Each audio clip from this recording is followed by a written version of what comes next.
Então, gente, boa noite. É um prazer estar aqui com vocês hoje. Agradeço muito o convite da Raquel, da Aline.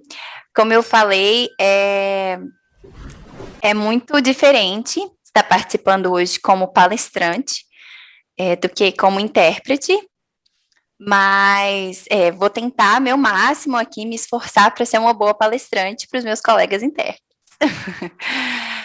Bom, como a Aline falou, meu nome é Amanda, eu sou formada em Ciências Sociais, mas eu nunca atuei na área. Sou professora de inglês e sou tradutora também, e hoje em dia eu tenho tentado uma transição de carreira, né? Porque a maior parte do meu tempo eu ainda sou professora, e eu estou buscando cada vez mais trabalhar só com tradução. Dentro, né, dessa busca por ampliar o alcance do meu trabalho, eu também agora tenho estudado interpretação e pretendo um dia também trabalhar com interpretação.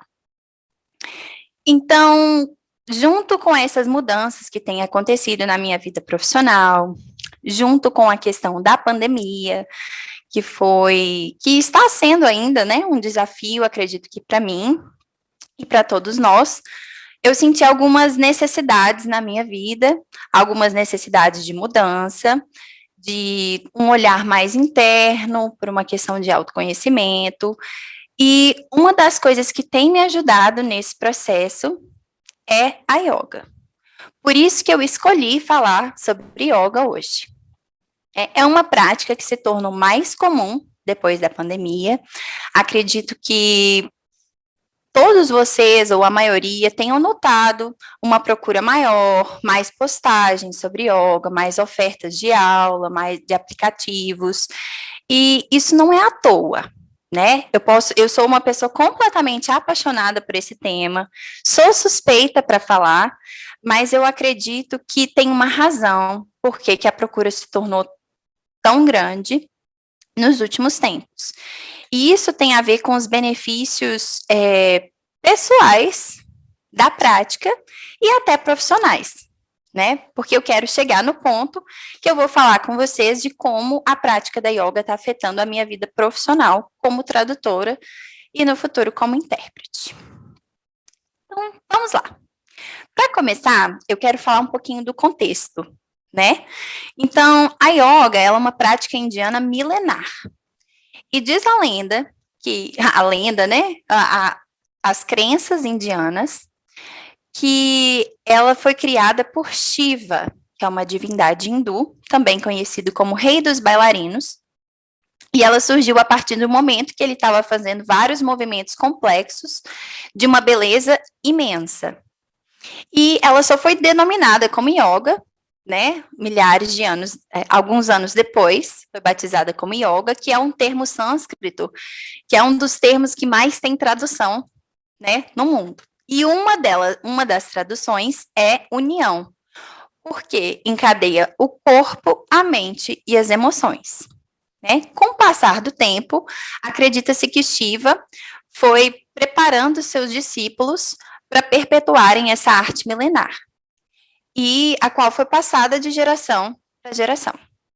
E anos depois, existia um profeta, talvez, podemos chamar assim, Patanjali, que sistematizou os escritos nos chamados Yoga Sutras, que são os registros escritos da prática, tanto das questões físicas, dos preceitos morais, e hoje em dia é o que guia várias das filosofias e dos tipos de yoga. Eu tenho, inclusive, um exemplar aqui, então, são livros que hoje em dia as pessoas têm em casa e os praticantes de yoga costumam estudar. Né? Ao longo dos anos, derivaram dali e de outros estudos também, de outros escritos, vários tipos de yoga. Então, vocês já devem ter ouvido falar Vinyasa, Hatha Yoga, e hoje eu escolhi falar do tipo que eu pratico, que é o Ashtanga, né? O Ashtanga Yoga. E por que eu escolhi praticar esse tipo de yoga? Né? Experimentei alguns outros, mas foi o que eu mais me adaptei, por ser uma prática mais intensa e mais dinâmica, né? Então, as pessoas escolhem de acordo com as preferências, de acordo com o perfil.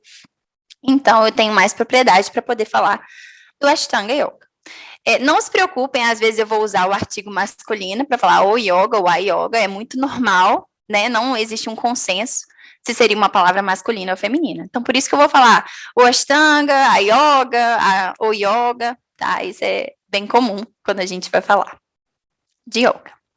Então, o Ashtanga é uma prática que nasceu na cidade de Missouri, no sul da Índia, e onde tinha um guru, Sri Kapatadbi Jois, que era praticante de Hatha Yoga, e ele fundou o instituto chamado Ashtanga Yoga Research Institute, apoiado pelos ensinamentos de um outro guru mais antigo e para o estudo de um antigo manual chamado Yoga Corunta. Então, a partir desses estudos, a partir da interpretação dele dos Yoga Sutras, ele criou esse outro estilo de yoga. Né? Atualmente, ele já é falecido, então atualmente é o seu neto, Saratha Joyce, que é o Param Guru e diretor do Instituto. Dentro do Ashtanga, os professores, né, os professores brasileiros, eles têm o conhecimento para dar aula, mas só se torna um professor real de Ashtanga quem vai tirar a certificação na Índia. Então, existem vários estúdios que os professores dão aula, tem cursos com outros professores, mas normalmente o objetivo final dos professores de Ashtanga Yoga é ir fazer esse curso com o próprio Saratha Joyce. Ele é uma pessoa muito presente na prática, então eu mesma já participei de uma aula online em que ele era o professor. Então, tem essa centralização das doutrinas, né, na imagem de uma pessoa que ajuda nessa prática. Então, vamos lá. O que o Ashtanga Yoga tem de diferente, né? Dentro desse tipo de yoga, a via para o yoga, que seria a mente pacífica e não perturbada, é apresentada como um caminho de 8 partes. Astal significa 8, Yanga, partes. Então, seriam 8 passos que levariam ao alcance do yoga, da mente pacífica e não perturbada. Então, quais seriam esses passos, né? O primeiro seriam os yamas, que é o caminho para a disciplina, né? A gente poderia dizer assim, são preceitos éticos e morais de como nós devemos nos relacionar com o mundo. Então, são 5 yamas. O primeiro é o ahimsa, que é a não violência, que é mais do que não machucar o outro. É também evitar o mal contra si mesmo. É o não comer, não beber, não trabalhar demais, por exemplo, seria um exemplo de não violência, além de não ser violento com gestos, olhares e palavras, né?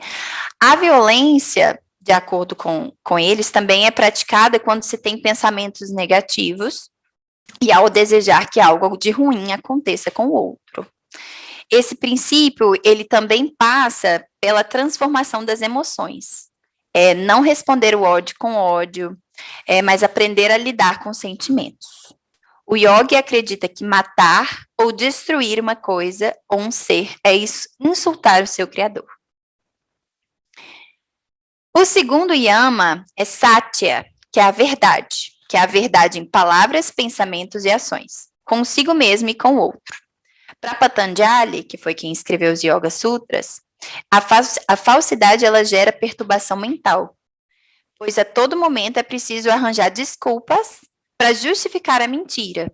E com isso, nós gastaríamos energia que poderia ser utilizada na busca pelo engrandecimento espiritual. O terceiro yama seria a asteia, que é não roubar. E é mais do que o sentido físico, né, de não furtar. Mas também está relacionado com invejar os bens alheios. Esse yama, ele traz um dos conceitos que é mais forte na prática de yoga, que é o do desapego. Para essa filosofia, o apego aos bens materiais e o tomar para si o que não pertence também gera essa perturbação mental, que distanciam o praticante do crescimento espiritual. O quarto yama seria a continência, brahmacharya, que as pessoas costumam pensar que esse yama está relacionado só ao impulso sexual, a continência do impulso sexual, mas não é só isso, né? Porque ser um praticante de yoga não implica em ser celibatário. Ele tem mais a ver com a questão da moderação. A moderação do uso do dinheiro, dos impulsos sexuais, de tudo, moderação de tudo na vida. Seria um pouco esse o princípio da continência. O quinto e último yama é o aparigraya, que é o não cobiçar. Ele tem a ver com essa questão do sentimento de posse por alguém ou por alguma coisa. Né? Acredita-se que esse sentimento de posse, ele leva ao sofrimento, porque geralmente nós condicionamos a felicidade a esse desejo. Né? É uma ignorância acreditar que ser possuidor de bens materiais levaria à felicidade, porque acredita-se que nós não somos possuidores de nada, nós usufruímos daquilo por um certo tempo. Então, seria um uso temporário das coisas. E não cobiçar é não ter apego e saber usufruir. Né? Então, esses yamas são os preceitos éticos e morais e são o primeiro passo para alcançar a via do yoga. O segundo passo são os niyamas, que tem a ver com autodisciplina e a manter uma relação saudável com o nosso próprio corpo. Então, o primeiro niyama, chamado de saucha, ou limpeza, e algumas vezes é traduzido também como pureza, que diz respeito aos planos físico, emocional e mental. É uma higiene corporal, interna e externa também. É uma higiene da mente, do intelecto, da alimentação e também do lugar em que se pratica yoga. O segundo niyama tem a ver com contentamento ou alegria, que é o santosha, que prega que a felicidade ela deve ser um sentimento independente dos acontecimentos externos ou de outra pessoa. Então, o nosso contentamento, a nossa felicidade, ela não pode depender de uma promoção no trabalho, ou não pode depender de um relacionamento, né? E sim da nossa paz interior. Então, isso seria o que a gente precisaria buscar. Né? E esse estado de paz interior e de alegria na vida é de nossa responsabilidade. Ninguém tem responsabilidade sobre isso além de nós mesmos. Né? O terceiro niyama, que é tapas ou autossuperação, também traduzido muitas vezes como austeridade, ela é o esforço, é a vontade para alcançar um objetivo mesmo diante de dificuldades. É o não desistir, né? O desejo ardente de se purificar a cada momento, em cada ação, em cada coisa que acontece na nossa vida. É não desistir diante de uma postura mais complicada, quando a gente fala da prática, ou de um problema que a gente tiver na vida, mesmo quando ele exige mais concentração. Né? É transcender esses limites e assim chegar na autorrealização, que é o objetivo final do yoga. O quarto niyama, que é o estudo de si mesmo, svadhyaya, o ponto de partida desse conceito é a ampliação do entendimento da yoga e de si mesmo através da literatura. Ou seja, acredita-se que todo praticante de yoga, ele deve estudar, ele deve ler os Yoga Sutras, ele deve ler os textos sagrados, porque isso é uma ferramenta essencial para o desenvolvimento espiritual e pessoal. É obter instrumentos para o autoconhecimento. E não só da prática da yoga em si, mas autoconhecimento de si mesmo. Ou seja, meditação, ou uma terapia, ou algum tipo de recurso que a pessoa utilize para aumentar esse autoconhecimento. O quinto niyama é a autorrendição, também chamado de Ishvara, né? Que acredita-se que após o corpo ser limpo por tapas, que é o terceiro niyama, e quando o entendimento do eu for atingido por meio do svadhyaya, que é o quarto niyama, o yogi está pronto para receber para o Ishvara, ou seja, que é para entregar-se a um ser divino, que é reconhecer que existe uma ordem superior. Então, é um processo. Então, ao final esses cinco niyamas, esse última autorrendição é aceitarmos que existe um ser superior a nós, né? Então, esse é o segundo passo para alcançar a via do yoga. Tem esses 5 passos dentro desse segundo passo, né? Então, são detalhes dentro de um conceito maior. O terceiro passo, nessa doutrina de 8 partes, são os asanas, ou as posturas, que são a parte física mesmo, são os movimentos do yoga, e eu vou falar um pouquinho mais na frente, eu vou falar com mais detalhes sobre esse momento, tá? O quarto passo é o pranayama, ou controle da força vital, que é um quarto estágio, né, da prática que se refere à expansão da nossa energia vital por meio do controle da respiração. Então, existem algumas técnicas, né, de respiração que é possível, através dela, é possível imprimir um controle mental maior, né? Nos Yoga Sutras, Patanjali ele descreve o pranayama como o processo de inspirar e expirar para controlar a mente, né? Então, esses exercícios respiratórios, acredita-se que eles fortalecem o sistema nervoso e harmonizam os pensamentos, as emoções e as atitudes, tornando-se mais harmônicos e equilibrados. O quinto passo é o pratyahara, ou retração dos sentidos. Esse quinto passo, ele é uma transição entre os considerados aspectos externos da yoga, que foram os 4 passos que eu falei anteriormente, os yamas, niyamas, asana e o pranayama, e os internos, que vão ser o que eu vou falar daqui para frente, que é o dharana, dhyana e samadhi. Por quê? Porque é considerado a retração dos sentidos, né? O que isso significa? Essa etapa, ela busca libertar a mente dos estímulos exteriores para mergulhá-la na meditação. Os pensamentos desordenados, eles são a maior dificuldade que o praticante de yoga para quem busca meditar. Então, o não pensar, o não ouvir o que está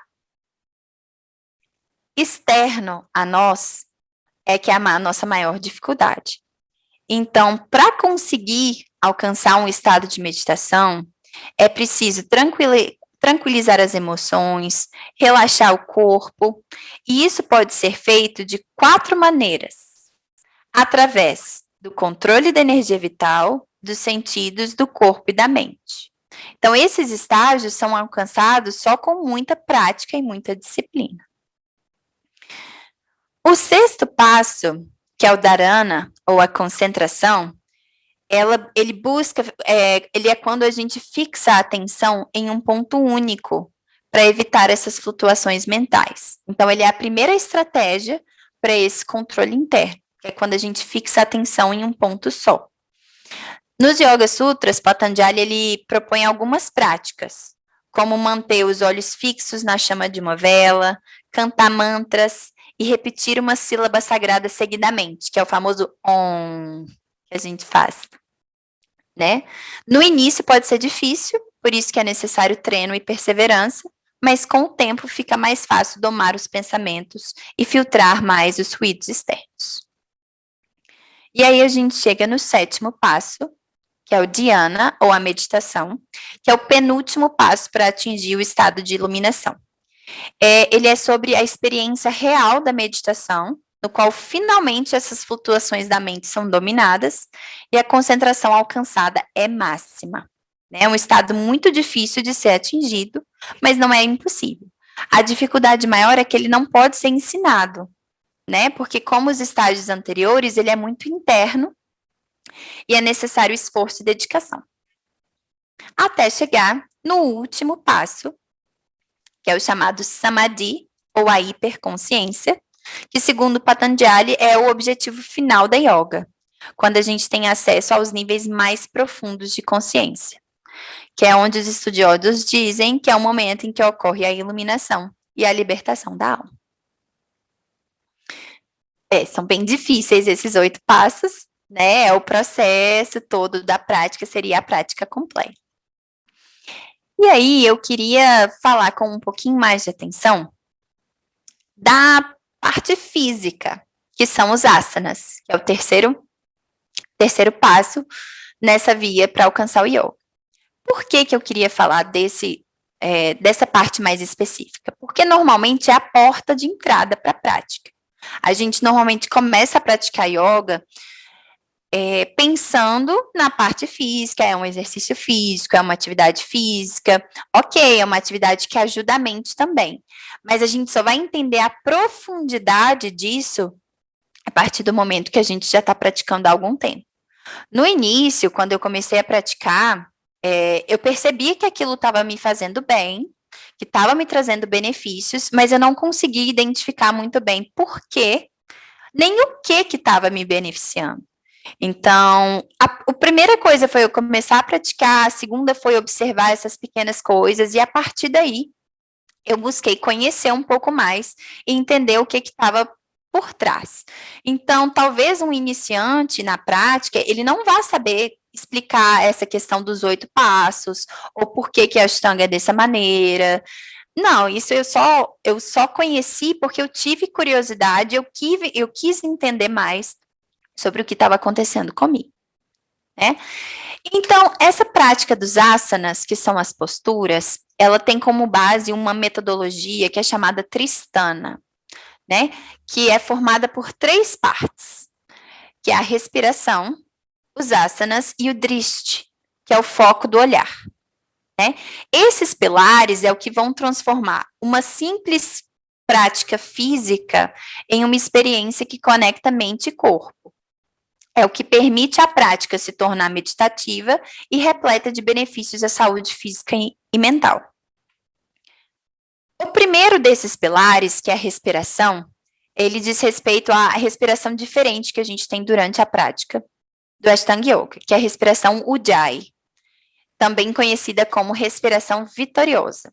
Não é só no Ashtanga que é utilizada essa respiração. Um outro tipo de yoga chamado Vinyasa é o mesmo tipo de respiração, né? Essa respiração, ela é realizada através de uma contração suave da garganta, uma compressão da glote que fecha parcialmente e permite que o ar passe, mas dá uma certa resistência nessa inspiração e exalação. Então, ela tem um barulho específico. Assim, ó, por exemplo, quando a gente está iniciando, você coloca a ponta da língua no céu da boca, com a boca fechada, você vai inspirar e expirar pelo nariz. Então, ela faz um som mais ou menos assim.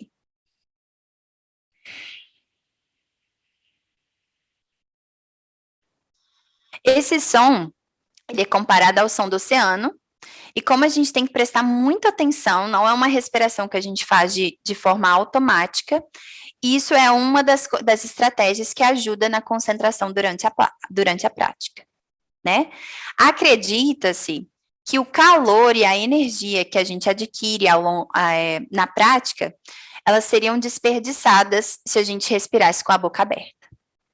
Então, é para a nossa energia vital, que nós já mencionamos antes, não sair de dentro do nosso corpo. O segundo pilar dessa metodologia tristana são os asanas, que são as posturas em si, né? E como que são essas posturas? Que posturas são essas? No Ashtanga, as posturas são fixas, significa que existem sequências de posturas. São 6 séries de várias posturas. A primeira série tem 87 posturas.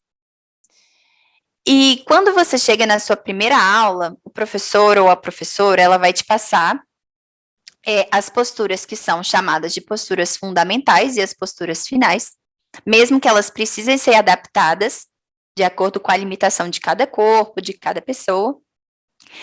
E essas posturas vão aumentando ao longo do tempo. Então, o professor que vai te guiar nesse momento. Então, já está no momento de você fazer uma postura nova, já está no momento de você, né, mudar da adaptação e fazer a postura do jeito que ela é. Por isso que no Ashtanga é muito necessário ter um professor, ter um guia, nesse percurso. E essa sequência vai aumentando. Então, numa aula de Ashtanga, vão ter pessoas fazendo posturas diferentes, né? E quando eu comecei, eu ainda estou na primeira série, eu ainda faço a primeira série, mas eu já faço a maior parte das posturas da primeira série. Então, eu faço em torno de 70 posturas.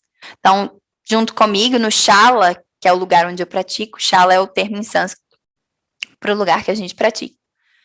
Vão ter pessoas que fazem mais posturas que eu e pessoas que fazem menos. Então, a sequência é individual. As aulas são guiadas pelo professor, mas é no estilo Misori. O que significa isso?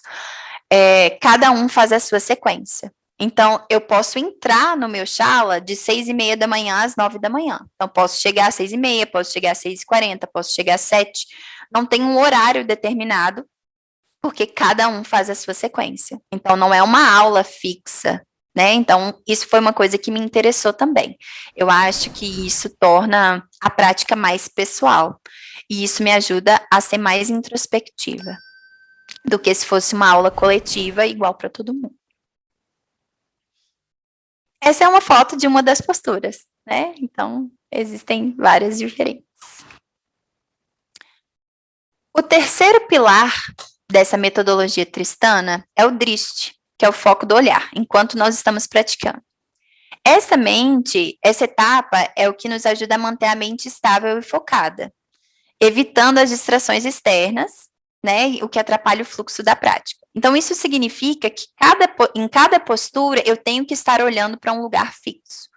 Então, tem postura que eu vou ter que estar olhando para frente, tem postura que eu vou ter que estar olhando na ponta do meu nariz, tem postura que eu vou estar olhando para os dedos do pé, para o umbigo. Então, aqui eu até coloquei os nomes, né? São 9. São 9 focos oculares diferentes de acordo com cada postura. Então, quando você aprende a postura, você também aprende para onde tem que olhar. Acredita-se que para onde olhamos é para onde levamos a nossa energia. Então, é uma outra estratégia para ajudar na concentração, para a gente prestar atenção no que a gente está fazendo naquele momento. Qual postura que está sendo executada naquele momento. E existem mais 2 conceitos que eu acho que são interessantes para a gente pensar na prática física. E o primeiro é o vinyasa. O vinyasa é o termo utilizado para falar da sincronização do movimento com a respiração. Então, a gente falou da respiração, que é o primeiro pilar, a gente falou das posturas, que é o segundo pilar, e o vinyasa é a sincronização desses 2. E qual é o propósito de sincronizar a respiração com as posturas? É a limpeza e a purificação interna. Porque através dessa combinação, o corpo vai se aquecendo, ele vai criando um calor interno, que vai varrendo as toxinas mais superficiais para a pele, e elas vão sendo eliminadas através do suor. Então, é uma prática que a gente transpira muito. É uma prática que a gente não pode beber água enquanto a gente está realizando a prática. Os chalas, normalmente, eles não têm ventilador ou ar-condicionado, caso que, em claro, os casos extremos até que tem, mas a ideia é que não tenham, para que essa transpiração ela seja incentivada, porque é através dela que o nosso corpo vai estar liberando toxinas. Né? E a gente tem um outro conceito que os professores utilizam muito, que são os bandas. Eles vão falar muito assim, fecha o banda, contrai o banda, que são determinadas áreas do nosso corpo que elas evitam a dispersão da energia vital. Então, por exemplo, a gente tem o Mula Bandha, que é mais na região pélvica, que é para a gente fechar, para não escapar a energia dali. Então, várias das posturas, a gente precisa que esse banda esteja contraído, para que a gente consiga equilibrar mesmo na postura. Então, elas mantêm uma estabilidade, elas protegem a coluna durante a prática dos asanas também. E a contração desse banda, ele vai conduzir a respiração também e vai ajudar a manter o corpo aquecido. Então, é um outro conceito que eu acho interessante da gente mencionar. Bom, enfim, é uma prática que eu acho sensacional, é uma prática cansativa, não é uma prática fácil, tem várias posturas de equilíbrio, de força nas mãos, mas eu acho que é uma prática para todo mundo, né? Ela é muito adaptável e os benefícios são imensos. E aí eu queria falar um pouquinho do que praticar, né, praticar o Ashtanga Yoga todos os dias tem trazido de benefício para a minha vida. O primeiro que eu notei foi a concentração. Principalmente por eu estar nesse momento de transição de carreira, no início eu tive muita dificuldade de trabalhar várias horas por dia sentada na frente do computador. Porque para dar aula é uma coisa dinâmica, eu estava sempre conversando com os meus alunos. Então, quando eu passei a trabalhar mais com a tradução, é um trabalho um pouco solitário. Então, eu me distraía com muita facilidade, né? Então, eu ia ver o que estava acontecendo na rua, ou usava o telefone, ou às vezes eu estava traduzindo alguma coisa e precisava ler o mesmo trecho várias vezes. E a partir do momento que eu comecei a praticar todos os dias, né, aumentou muito a minha capacidade de concentração. Então eu percebi que às vezes eu passava 3 horas sem nem perceber que esse tempo havia passado. Então, quanto mais eu pratico a concentração na prática, mais concentrada eu me sinto para trabalhar. Outra questão que para mim fez muita diferença foi a questão da disciplina. Porque quando eu comecei a estudar mais sobre o Ashtanga, toda a literatura fala da importância da prática todos os dias. E apesar de eu ser uma pessoa que gosta bastante de exercício físico, eu pratico outras coisas também. E eu sempre dizia que eu não tinha tempo para praticar todos os dias. E aí eu comecei a ver que aquilo era necessário. Então, eu tive que ter disciplina para inserir a prática de yoga todos os dias na minha vida. Nem que fosse eu levantar mais cedo, ou fazer na hora do almoço, ou fazer antes de dormir. Então, essa disciplina, essa mudança de mentalidade foi uma coisa que eu trouxe para o trabalho também. Então, a disciplina, a organização de horário, eu tenho que entregar aquele prazo num determinado momento, então eu também trouxe isso para a vida profissional.